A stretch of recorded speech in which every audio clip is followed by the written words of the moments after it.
What's up, guys? My name is Mike Helmick. I'm an AV tech out here in Jacksonville, Florida.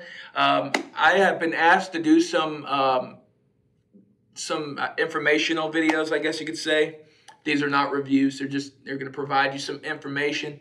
Yes, this will tell you what the equipment is, what it does, and whether I like it or not. And I'll throw some prices. I guess it's a review. I don't know. It's not really a review, to be honest with you. I just want you to know about it. All right, so the first video on this right here is a Blackmagic switcher. And it is the ATEM television studio. All right. And it is a beast of a piece of equipment.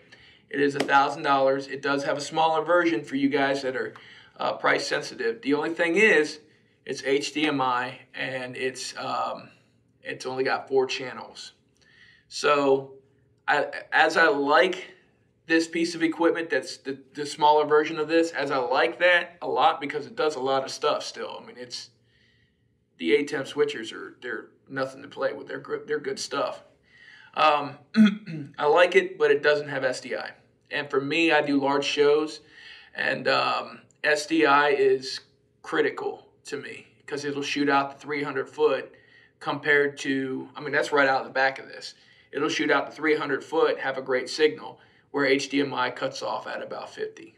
So, and that's where that blinking comes from. If you're having blinking issues and you're using HDMI, it means that your signal's not coming in. Hopefully that helps somebody.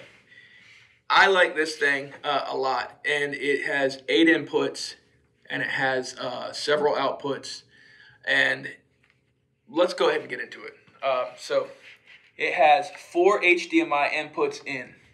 Like I said, reliable up to 50 foot. So usually whatever I have on my tech table is going in HDMI. Whatever I have outside the tech table is going in SDI. Make sense? Inputs 1 through 4, HDMI. This guy right here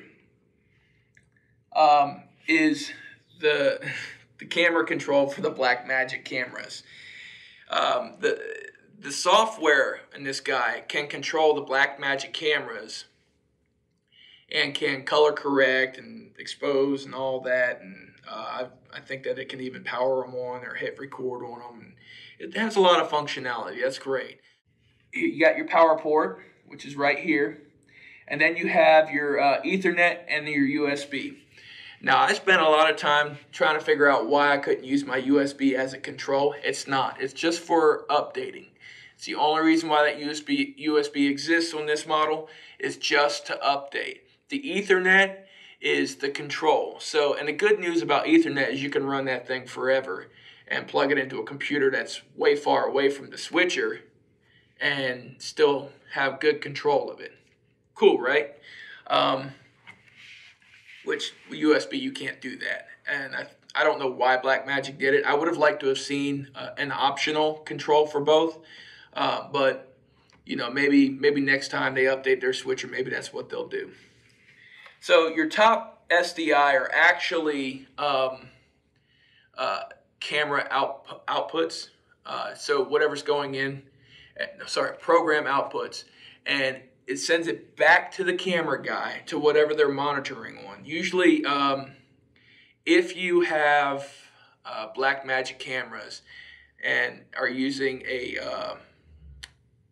mic and the headsets that they have, you can actually talk to your cameraman from this switcher. And there's that microphone port right here on the front of it that allows for you to do that right there. And then you got your headphone port. You got your switchers right here, your channels. First time you hit it, it turns green, sends it to the preview screen. And then whenever you hit it, cut or auto, it cuts to it or it transitions however you have it transitioned. You have on and off, and these on and off buttons are basically your mute toggle for each channel. This has a mixing board inside of it for your cameras. Love it, never use it, but love it because I do everything coming through a board into the back of this thing. So you have your AFV, which is audio follows video. And what that is whatever source is plugged into this, that's the source that will go to the program feed, which is what everybody else sees. So if you hit audio follows video, whatever that source is, whenever you switch it, it switches to the audio, which is kind of nice if you have like a video coming off a computer or something like that that you're trying to record, and that computer, and you don't want to have it going all the way to the board and you have that computer going straight to the switcher. I run everything through my board, man. I'll be honest with you. But usually my board is like right next to my switcher, so why wouldn't you? So we have audio follow video on and off. You have your headphone port. You have your switches. You have your downstream key right here, DSK, which is you set that to basically Luma key or Chroma key, whatever you're doing when you're downstream. There's an upstream in there too, so you have a couple options there. You can set it via the menu. You don't have to have the software running in order to run this switcher. It's not a necessity. It is nice, but it's not a necessity. You have your screen. That's where you do all your adjustments and stuff for your menu. You have your auxiliary. I love this, by the way, because a lot of people want to see what they look like, but they don't want to see what's coming through the program feed, which is what everybody else sees. So it's like a monitor. If you're a musician, you have any of your monitors, this is like a stage monitor that you can look at, or that somebody can look at downstage where they can look at it. Or you can run a source through it. Sometimes you use program notes. Sometimes you're running that through that screen so that the person on stage can see it. I mean, there's tons of different things that you can do. If you don't have a bunch of different boxes to send SDI downstage, then that's, it's nice to have the switcher, right? But anyways, the way you do that is you'll hit the auxiliary button, then you'll hit whatever it is. It just cuts right to it.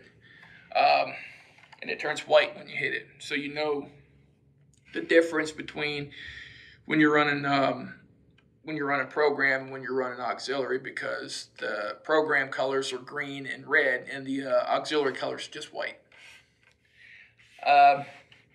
He's got your little rotary knob, and that's to scroll inside the menu. You got your menu and then your set. Okay, so the set is like select.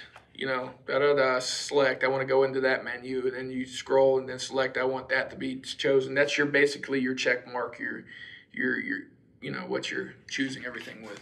Let's go back to this real quick. These SDI outputs will send the signal to the cameraman. That your program feed will go to the cameraman, and they can talk to you, you can talk to them, and that's all through here. This is just like a ClearComm system. I don't know if you guys know what ClearComm is. It's a little outdated now. But, well, not the newer versions, but the versions that I was using was a little bit outdated. But it's so you can talk to your team and not be a burden to the show. So this right here, you can actually do that with your cameraman. You can talk to your cameraman and all that, and they can hear you, and they can tell you, hey, we're about to come to you, or I'm about to go to you, and the switch and all that. You can run your show right here. XLR inputs. Like I said, everything I do goes in from the board. You don't have to do it that way. That's how I like to do it. It's just cleaner, and the audio is just... it's easier to work with post-production. Obviously, that's not what I'm doing right now, because the audio is probably terrible, but that's whatever. Did I go over all this? Yes, I did. So, recommendation time. When you get your switcher and all that set, okay, you want to put your update information right there. You want to make sure that your switcher and your computer have the same thing running on it. Otherwise, you're just going to have issues. All right, guys, that's really all there is to this. I hope that this was helpful. Take care.